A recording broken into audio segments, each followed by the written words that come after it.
ایک دفعہ کا ذکر ہے کہ ایک بطخ دریا کے کنارے رہتی تھی۔ وہ اپنا سارا وقت دریا میں ہی گزارتی تھی۔ اس کے پاس ایک انڈا تھا۔ وہ پانی سے نکل کر اس پر بیٹھ جاتی تھی۔ یہی اس کی زندگی تھی۔ ایک دن بطخ کی طبیعت بہت خراب ہو گئی۔ اسے پتہ چل گیا وہ کچھ ہی دن زندہ رہے گی، تو اسے اپنے انڈے کی فکر ہونے لگی، جس سے جلد ہی بچہ نکلنے والا تھا۔ دریا کے پاس ایک مرغا اور ایک مرغی رہتے تھے۔ بطخ نے ان سے مدد لینا چاہی اور مرغی کے پاس آئی اور اسے ساری کہانی بتائی۔ مرغا بولا، میں تمہارے بچے کو رکھ لیتا، لیکن اس کے لیے میری بیگم مرغی کبھی نہیں مانے گی، لہٰذا میں تم سے معافی مانگتا ہوں۔ بطخ وہاں سے مایوس ہو کر گھر واپس چلی گئی۔ ایک دن بطخ کی طبیعت بہت بگڑ گئی اور بگڑتی ہی گئی، یہاں تک کہ اس کی موت ہو گئی۔ جب مرغے کو اس بات کی خبر ہوئی تو اسے بہت دکھ ہوا۔ اس نے سوچا کہ اسے بطخ کی بات مان لینی چاہیے تھی، لہٰذا اس نے فیصلہ کیا کہ وہ اپنی غلطی سدھارے گا۔ وہ اسی وقت بطخ کے گھر کی طرف چل پڑا۔ وہاں پہنچ کر مرغے نے بطخ کا انڈا اٹھایا اور اپنے گھر کی طرف چل پڑا۔ گھر پہنچ کر مرغے نے مرغی کی غیر موجودگی میں بطخ کا انڈا اپنے انڈوں میں رکھ دیا۔ مرغی آئی اور آ کر اپنے انڈوں پر بیٹھ گئی۔ کچھ دن بعد مرغی کے انڈوں سے بچے نکلنے کا وقت آ گیا۔ مرغی بہت خوش تھی۔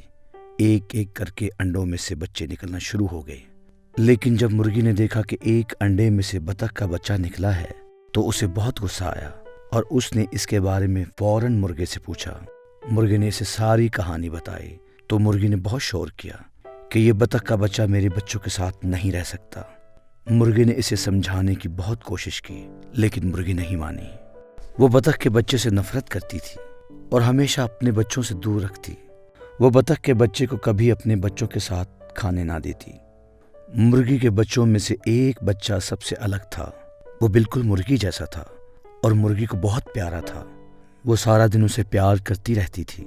ایک دن مرغی نے بطخ کے بچے کو اپنے بچوں کے ساتھ دیکھا تو اسے بہت غصہ آیا اور اس نے سوچا کہ اب وہ بطخ کے بچے کو اپنے بچوں کے ساتھ نہیں رہنے دے گی۔ اس کے دماغ میں ترکیب آئی کہ وہ سب کو دریا پر سیر کے لیے لے کر جائے گی اور سب کو واپس لے آئے گی، لیکن بطخ کے بچے کو وہاں چھوڑ آئے گی، تو اس طرح بطخ کے بچے سے جان چھوٹ جائے گی۔